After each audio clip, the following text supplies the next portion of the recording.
Everyone, welcome back to another mini blog. আজ সকাল থেকে তো আবার প্রচন্ড রোদ করে রেসিপি ড্রিঙ্কটা তো আমার বানানো হয়ে গেছে আর ঘুম থেকে উঠে খাওয়া হয়ে গেছে। এখন বানাচ্ছি গ্রিন টি। চা গরম পড়েছে, আমি ভাবলাম চা খেয়ে এরপর স্নান করা যাক। আজকে হেয়ার ওয়াশ করেছি আর হেয়ার ওয়াশ হিসেবে যে প্রোডাক্টগুলো ইউজ করি সেগুলোই করেছি। কেন আজ অনেক ওভার থিঙ্কিং হচ্ছে কী নিয়ে সেটা তো বুঝতে পারছি না, কিন্তু অন্যমনস্ক বেশি।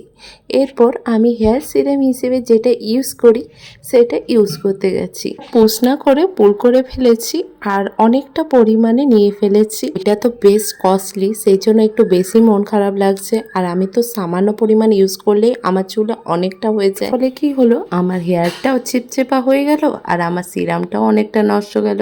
এই নিয়ে একটুক্ষণ মন খারাপ তো করছিলাম, কিন্তু কি করা যাবে, আর তো সেটা ফেরত হবে না। এই উদাহরণটা অনেকটা লাইফের সাথে কানেক্টেড না? লাইফে যেমন পাস্টে আমরা অনেক ভুল করে থাকি, কিন্তু সেগুলোকে নিয়ে মাথা খারাপ করলে যেটা আসছে সেটাকেও আমরা ভুল করে ফেলবো।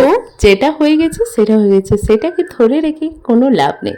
চলো বাদ দেওয়া যাক। আজ হলো ষষ্ঠী, অনেক বাড়িতে জামাই ষষ্ঠী পালন করা হয়, আমাদের বাড়িতে সেরকম নিয়মটা ছোটবেলা থেকেই দেখে নিই। এর মধ্যে আমার এক পার্সেল এসেছিল, এটা হলো এটা তো ইউটিলাইজ করার প্ল্যান আছে কিচেনে। তো আজ হলো শনিবার, মা তো বিড়ির ডালের বড়া বানাচ্ছে, যেটা একটু ক্রিপসি হয় আর বেশ ভালো লাগে নিরামিষের দিনে। একবার ট্রাই করেই দেখতে পারো। চলো আজকে শেয়ার করি আমার শনিবারের লাঞ্চের মেনুতে কী কী আছে। দেখো, প্রত্যেক শনিবারে মা নিরামিষ বানায়, কিন্তু আমার কোনো না কোনোভাবে আমিষ খাওয়াই হয়ে যায়। আচ্ছা, শনিবারের লাঞ্চের থালিতে কী কী আছে সেটা তো বলতেই ভুলে গেলাম কথার মাঝে। ছিল সাদা ভাত, মিক্স ভেজ, গত রাতের পনিরের তরকারিটা, আর ছিল ডিম, আর ছিল টমেটো পোড়া। সঙ্গে তো ছিল বিড়ির ডালের বড়া, যেটা খেতে খুবই ক্রিপসি। শনিবারে দুপুরে আর কি চাই? এখন কি ভাবছো বিকেল হয়ে গেছেন? আগে না, এখন বাজে দুপুর 3টে। বেশ মেঘ এসছে আর বেশ হাওয়া দিচ্ছে।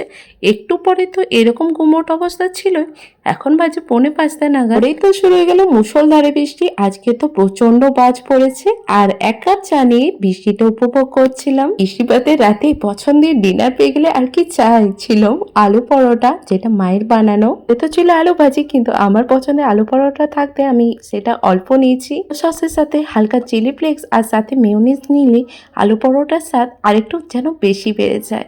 আজকের জন্য এতটুকুই, আরও অন্যদিন গল্প হবে অন্য আরেক মিনি ব্লগে। তোমরা যদি কেউ সাবস্ক্রাইব করে না থাকো, সাবস্ক্রাইব করে দিও। Thanks for watching. দেখা হচ্ছে অন্য আরেক মিনি ব্লগে। বাই।